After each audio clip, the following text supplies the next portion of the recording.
Bismillahirrahmanirrahim. Assalamualaikum warahmatullahi wabarakatuh. Selamat datang to my channel. Apa khabar kawan-kawan semua? Saya berharap semoga kawan-kawan semua sihat dan bahagia hendaknya. Didoakan juga agar kita semua berada di bawah rahmat dan perlindungan Allah Azza wa Jalla. Jutaan terima kasih kerana kawan-kawan sudi singgah untuk bersama saya di sini. Bagi saya ini satu penghormatan yang cukup besar buat saya.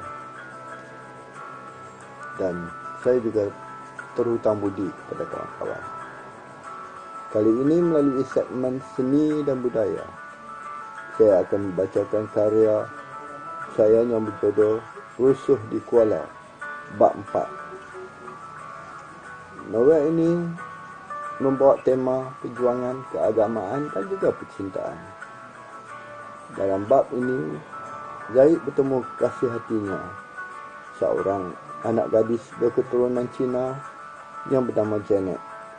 Janet merupakan mahasiswi USM.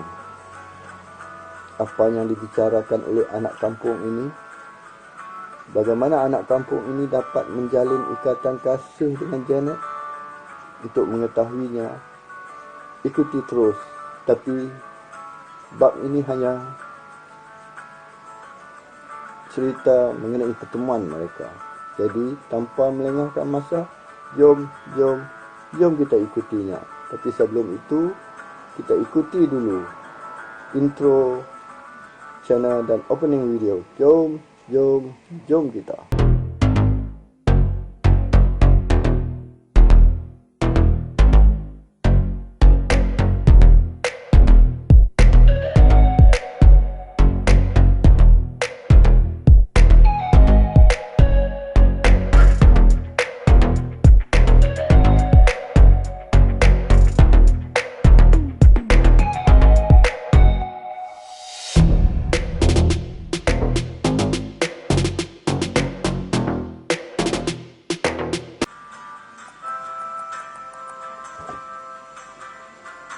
Syukur, alhamdulillah, kita masih diberikan Allah Azza wa Jalla peluang untuk terus bersama-sama di sini. Harus diingat, pertemuan kita di sini bukan saja-saja, tapi telah diatur oleh Allah Azza wa Jalla. Sudah pasti ada hikmahnya untuk kita di masa depan. Peluang ini saya ambil untuk mengucapkan jutaan terima kasih kerana kawan-kawan sudah singgah di sini untuk bersama-sama saya. Channel yang kawan-kawan singgah ini akan membicarakan soal kehidupan melalui segmen sketsa kehidupan, seni dan budaya, fikrah Muslim, ehwal semasa, my inside story, short film dan telemovie. InsyaAllah, kawan-kawan dapat menimba ilmu dan pengetahuan mengenai kehidupan. Kita semua pasti akan melalui pengalaman hitam dan putih kehidupan. Tidak kira siapa kita pasti tidak mampu menghindarinya. Saya mohon kerjasama kawan-kawan untuk terus bersama-sama saya di sini hingga akhir dan mensubscribe channel ini sebagai tanda sokongan bagi yang belum, dan bagi yang sudah subscribe, saya harap terus mengikuti video yang telah di-upload. Sehingga kini saya telah upload 199 video termasuk video ini. Kiranya kawan-kawan ingin mengikuti video lain dari channel saya ini, maka pergilah ke wall YouTube dan type nama saya, Al-Zaman Sulaiman. InsyaAllah akan muncul video-video dari channel saya di beranda YouTube. Pilihlah mana yang berkenan di hati.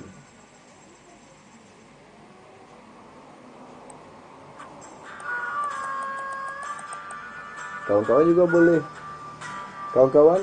Jika kawan-kawan ingin melihat semua video yang saya telah upload, Kawan-kawan boleh klik atas nama saya di mana-mana video saya. Pihak YouTube akan membawa kawan-kawan ke page YouTube saya. Tengoklah di situ. Kawan-kawan juga boleh tunggu di bahagian akhir video ini, di mana pihak YouTube akan mencadangkan kepada kawan-kawan video dari channel saya yang boleh diikuti. Jadi, tanpa melengahkan masa, jom kita ikutinya.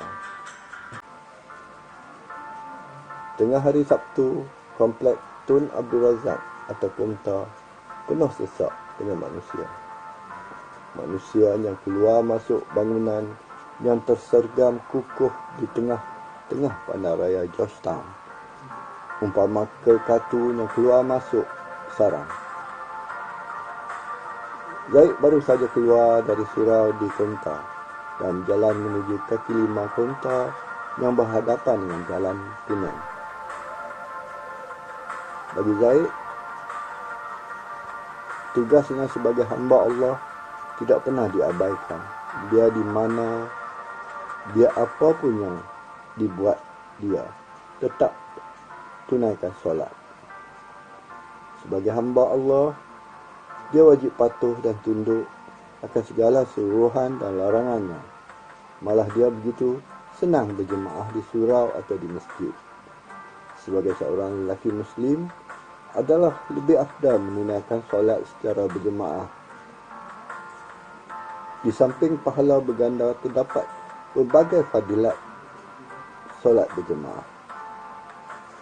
Dia sampai di kaki lima.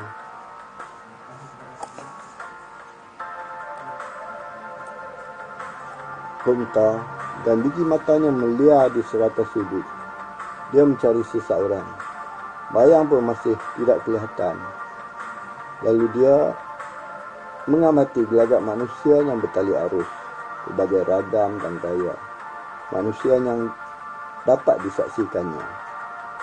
Sebagai seorang penulis, memahati gelagak manusia itu satu keperluan dan pasti akan membantu ketika menggarap karya nanti. Biji mata kini semakin meliar mencari seseorang. Orang ditunggu yang masih tidak kunjung tiba. Dia melatam di kaki lima Konta sambil biji matanya terus meliar. Bagi meredakan gelisah dan jemu menunggu, dia ke gerai akhbar yang hanya beberapa meter dari tempat dia menunggu. Dia membelek-belek tajuk akhbar harian dan mingguan yang tersusun rapi di meja pameran. Tidak ada satu pun yang tajuk yang menarik minatnya. Dia mengalih perhatian ke susunan buku yang berlambak di gerai itu. Dia teringat dengan sebuah buku agama. Dia tertarik dengan sebuah buku agama yang berjudul Mutiara Ihya Ulumuddin, karya Imam Ghazali, disusun oleh Ishq Husain.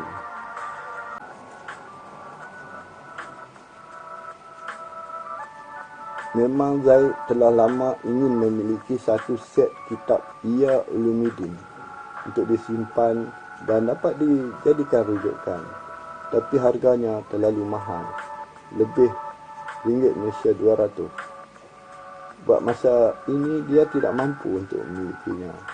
Namun dia tetap berazam untuk memilikinya suatu hari nanti. Asyik membaca, satu bisikan halus dan manja menujah bergendang telinga kanannya. Dah sampai. Sapa Zaid sambil merenung tajam ke arah wajah manis Janet. Lama awak tunggu tadi, soal Janet bertambah manja. Tidak juga, cuma adat orang yang menunggu memang sentiasa resah dan gelisah. Apalagi orang yang ditunggu secantik macam awak yang tak kunjung tiba, menjadikan saya lebih resah. Tapi tak mengapa, untuk cik adik yang manis ini, saya sanggup tunggu seumur hidup saya. Zaid cuba berkata. Ada-ada saja awak ni Zahid, tingkah Janet yang merah padam wajahnya. Saya nak usikkan Zaid sambil jarinya mencuit halus lengan Zaid. Okey, jom kita pergi makan. Perut saya pun dah lama berkeroncong ni, kadang Zaid. Jom, ucap gadis. Genitnya mampu menawan jutaan lelaki itu. Mamak, berapa? Zaid bertanya sambil menunjukkan bukunya ada di tangannya. Bawa sini, pinta mamak penjual buku yang kemudiannya membelek-belek buku untuk mencari tanda harga. RM15, jawab mamak penjual akhbar dengan lohatnya. Baik mamak, jadi. Zaid bersetuju sambil menghulurkan wang kertas merah dan hijau seraya menyambut buku dari tangan mamak. Ke mana kita? Soal Janet sambil merenung tajam wajah Zaid.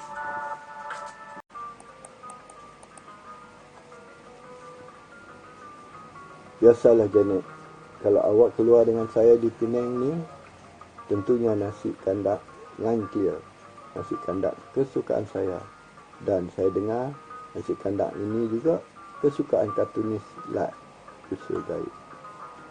Jom. Saya tak jadi masalah asalkan bersama awak. Ke hujung dunia pun tak apa Zaid. Tiba-tiba giliran Janet mengusik Zaid. Tapi kita ada masalah. Masalah? Apa masalahnya Zaid? Soal Janet heran berkerut dari gadis genit itu dibuatnya. Masalahnya sekarang kita kena berjalan.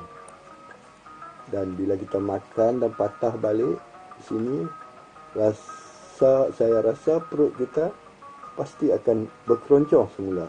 Zaid cuba berseluruh. Mengarutlah awak ni. Pintas Janet sambil meraut tangan Zaid dan berjalan beriringan menyusuri dalam Penang menuju gerai Langklia di Lebuh Chulia. Sepanjang jalan Penang memang sibuk. Orang tempatan dan para pelancong bertali arus. Jauh, sayup-sayup di sudut hati Zaid merasa sedih. Tidak terdapat seorang pun keturunannya berdagang. Rata-rata terdiri daripada keturunan Cina dan India Muslim. Mengapa jadi macam ni? Di mana silapnya? Hati dan sanubarinya bagai disiap-siap semilu bila mengingatinya. Janet, awak tengok, sepanjang jalan Penang hanya bangsa awak dan India Muslim saja yang menjaga. Banyak kekayaan negara mengalir masuk dalam saku bangsa awak. Kadang-kadang saya rasa cukup tekilan Zaid mengutarakan apa yang dirasakannya tanpa berselindung. Zaid, awak tak boleh cakap macam tu. Tidak kira sama ada Melayu, Cina atau India, sama saja. Bukankah kita semua orang Malaysia? Janet membantah pandangan Zaid. Saya faham. Tapi kalau kekayaan negara hanya dikaut oleh 1-2 kelompok sahaja, yang lain hidup susah dan menderita, itu tidak adil. Sedangkan politik negara kita diurus bersama. Zaid masih lagi mempertahankan pendiriannya mengenai pengagihan kek ekonomi negara yang pada pandangannya hanya dikuasai oleh satu kaum saja. Dalam soal ini, awak tak boleh salahkan kami. Kami bekerja cukup kuat untuk mendapat habuan. Lagipun kerajaan telah memberikan banyak peluang kepada orang Melayu. Hanya orang Melayu saja yang tidak tahu mengambil peluang, usul Janet penuh yakin. Janet, susah saya nak cakap soal itu. Walaupun kami mendapat keutamaan, tapi harus diingat, jika saya buat sendiri sekalipun projek, lebih 60% nilai dalam kocek bangsa awak. Bangsa awak menguasai pasaran. Malah, kalau konsep Alibaba, bangsa awak sapu lebih 90%. Cukuplah Zaid, cukup. Kita jumpa bukan hendak bercakap soal ini, tapi kita nak bercakap soal kita. Potong Janet daripada membincang soal hangat yang lagi sensitif. Bukankah soal ini juga sebahagian daripada kita? Zaid cuba bantah. Saya tahu. Sekarang masa untuk makan. Sekali lagi Janet cuba mengelak untuk terus membincangkan soal keagihan kekayaan negara.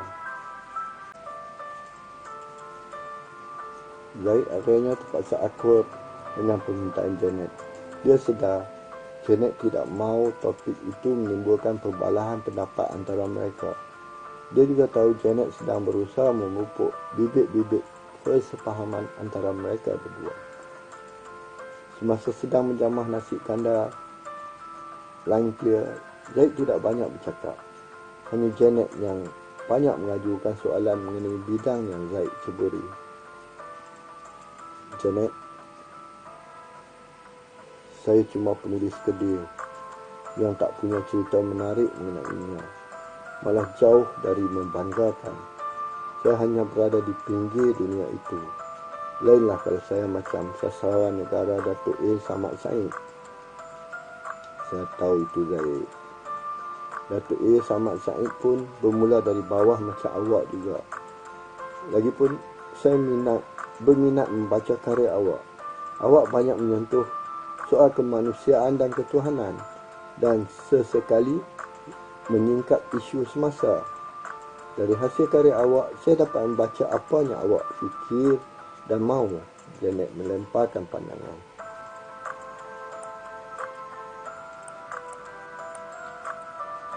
Itu tugas saya, Janet.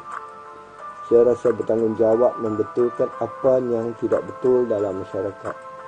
Kalau ahli agama bercakap dalam kuliah di masjid dan ahli politik bercakap di pentas-pentas politik, dan saya sudah tentu melalui karya.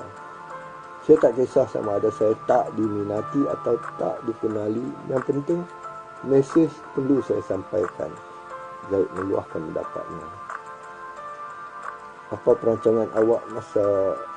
perancangan masa depan awak dalam bidang ini?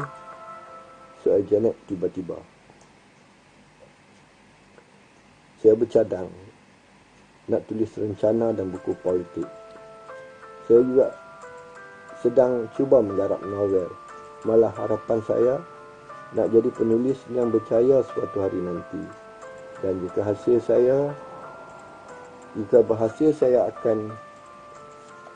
saya nak buka syarikat penerbitan dan percetakan.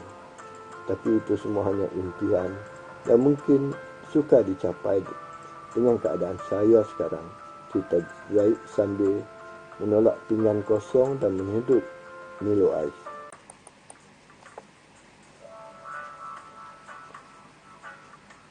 Setelah membayar harga makanan,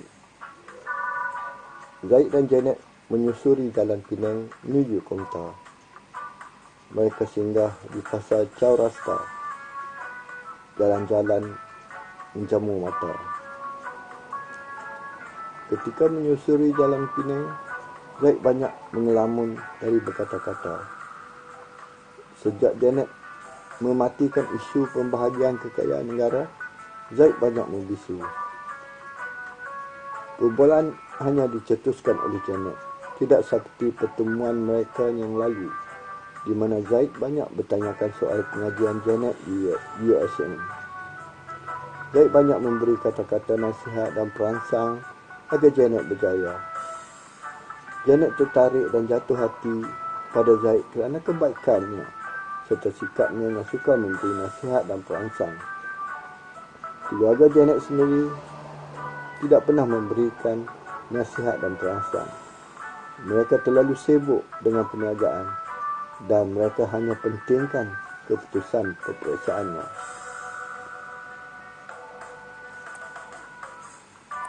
Janet menjedari perubahan diri Zaid. Dia membiarkan perkara itu berlalu dan menantikan ketika yang sesuai untuk bertanya. Janet yakin dan pasti ada sesuatu yang mengusik hati dan perasaannya. Jika tidak, Zaid pasti menjadi motivator yang baik. Zaid tidak pernah loket memberi kata perangsang dan nasihat. Mereka di tingkat 5 komentar, di mana sebuah taman buatan di situ. Zaid dan Janet mencari sudut yang agak terlindung dari orang yang lalu lalang. Mereka tenggelam dalam perasaan sendiri sambil mengamati prasarana bikinan manusia yang menakjubkan. Mereka juga berkesempatan melihat pasangan kekasih lain yang bercengkerama tanpa menghiraukan kehadiran orang lain di situ. Agak lama Zaid dan Janet membisu. Masing-masing tenggelam dalam gelora rasa sendiri. Mereka duduk rapat. Janet dengan penuh kemanjaan merebahkan kepalanya ke bahu sambil kepalanya mendongak memahati Zaid. Tangannya memeluk lengan Zaid.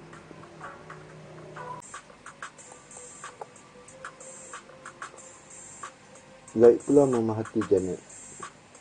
Amat menarik. Pakaiannya simple.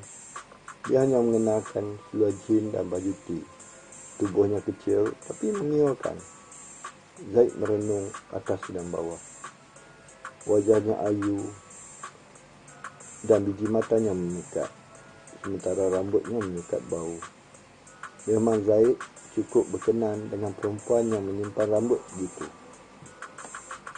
Dia paling benci jika orang perempuan memotong rambut pendek seperti orang lelaki. Zaid, sejak dari tadi saya lihat awak asyik merenung saya atas dan bawah. Kenapa?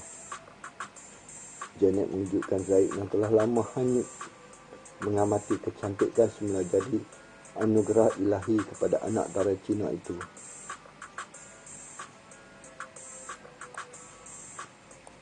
Kenapa? Tak boleh? Zaid menyoal. Bukan tak boleh, tapi apa? Zaid mendesak. Tapi saya lihat lain macam saja renungan awak. Ada yang tak kena kah?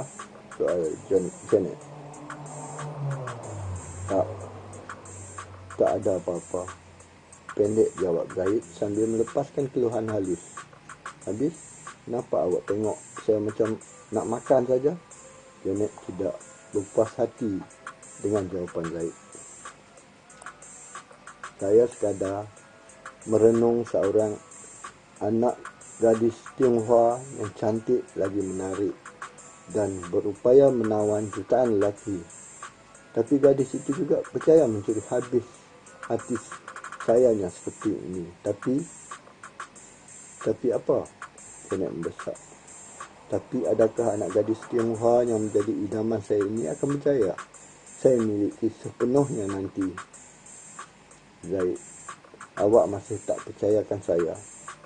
Sebagai bukti saya benar-benar mencintai awak. Awak boleh buat apa yang awak suka pada saya, kata Janet sambil merenung tajam, penuh pengharapan.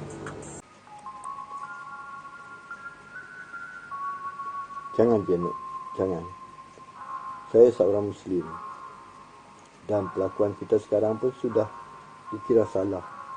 Tapi di zaman sekarang, kalau saya tak mahu jumpa awak macam ni, pasti saya akan gagal memiliki awak. Jadi ini pun saya paksakan diri. Zaid menjelaskan pendirian sambil terus mengamati Janet. Lagipun Al-Quran ada mengatakan, jika saya mahukan seorang isteri yang baik, saya mesti baik. Dan begitu juga dengan orang perempuan. Kalau dia mahu suaminya baik, dia perlu baik sama Zaid. Saya masih ingat firman Allah dalam surah An-Nur ayat 26.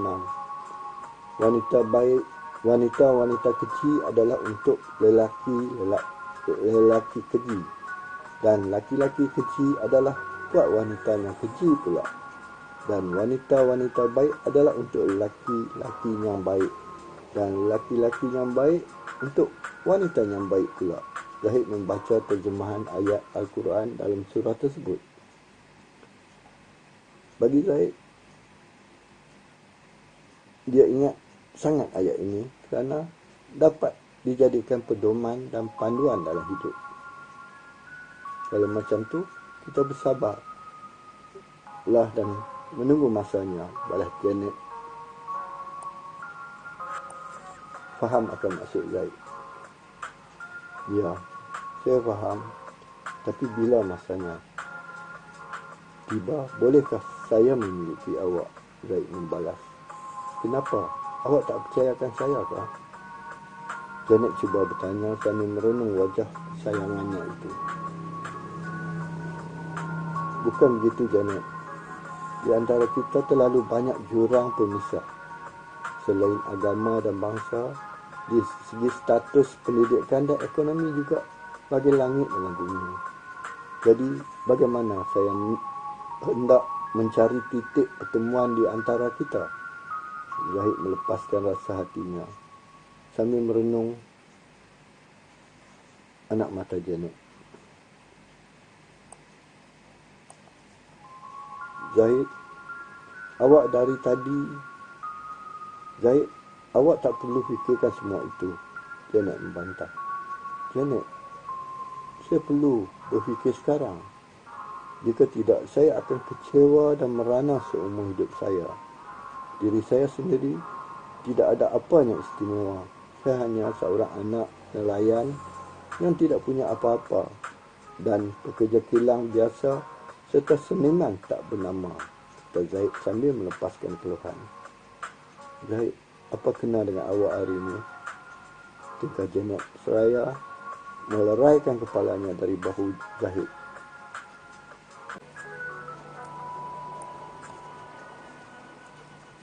Tidak ada apa-apa.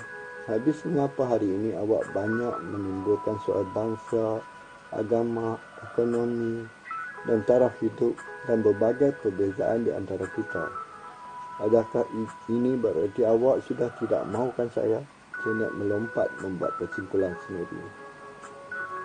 Janet, maafkan saya. Kiranya sikap saya telah menimbulkan kemarahan awak.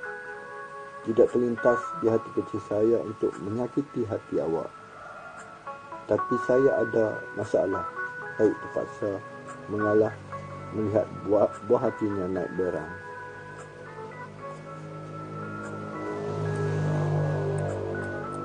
Apa masalah awak, Zahid? Janet terus mengajukan persoalan. Saya telah diminta untuk memimpin persatuan belia semula dalam usaha untuk membentuk jawatan kuasa bertindak membantah projek tebus guna tanah kampung saya, terang Zahid. Baguslah. Orang kampung percayakan awak. Apa keputusan awak? Entah, saya pun tak tahu. Ya atau tidak. Tapi kenapa? Ya, kerana saya berminat untuk selamatkan kampung saya. Tidak kerana kedudukan ekonomi saya sendiri tidak kukuh. Bagaimana saya nak bela orang sedangkan nasib saya sendiri tidak terbela? Lagi-lagi awak timbulkan soal status. Awak terlampau merendahkan diri dan menidakkan kebolehan awak. Awak perlu yakin akan kebolehan dan keupayaan yang awak miliki. Abraham Lincoln sendiri susah sebelum jadi Presiden Amerika. Malah banyak lagi pemimpin dunia datang dari golongan yang susah. Yang penting bukan soal wang, ringgit, tapi bakat. Janet melontarkan pendapat dengan harapan Zahid menerima saja jawatan yang ditawarkan itu.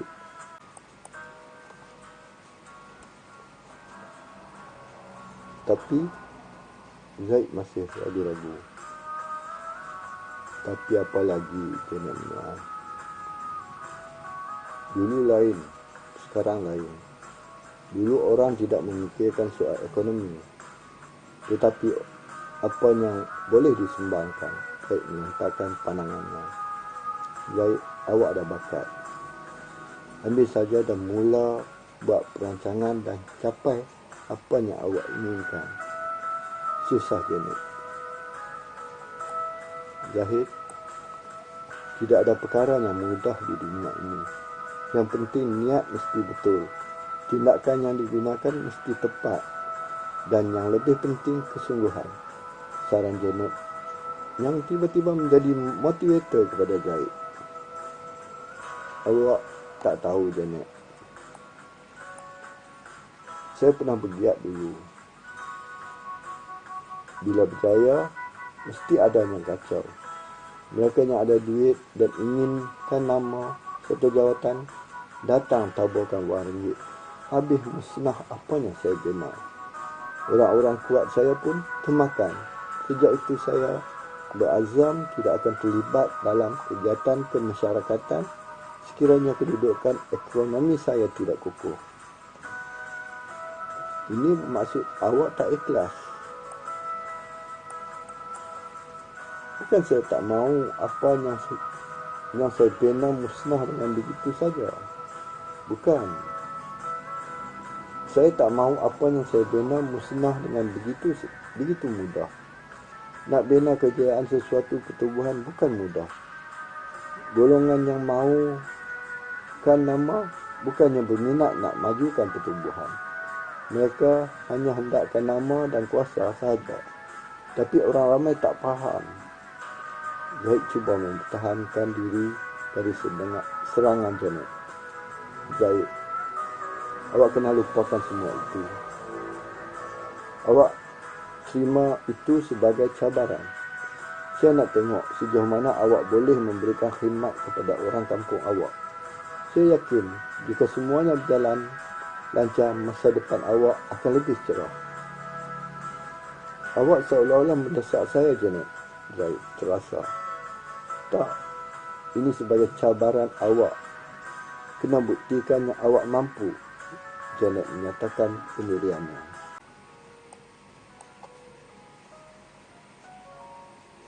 Zaid melepaskan satu keluhan halus sambil menggeleng-gelengkan kepalanya dan merenung jauh ke depan. Sayup-sayup terdengar azan asar dari masjid berdekatan. Terlalu cepat masa berlalu, terutama ketika bersama orang yang kita sayang.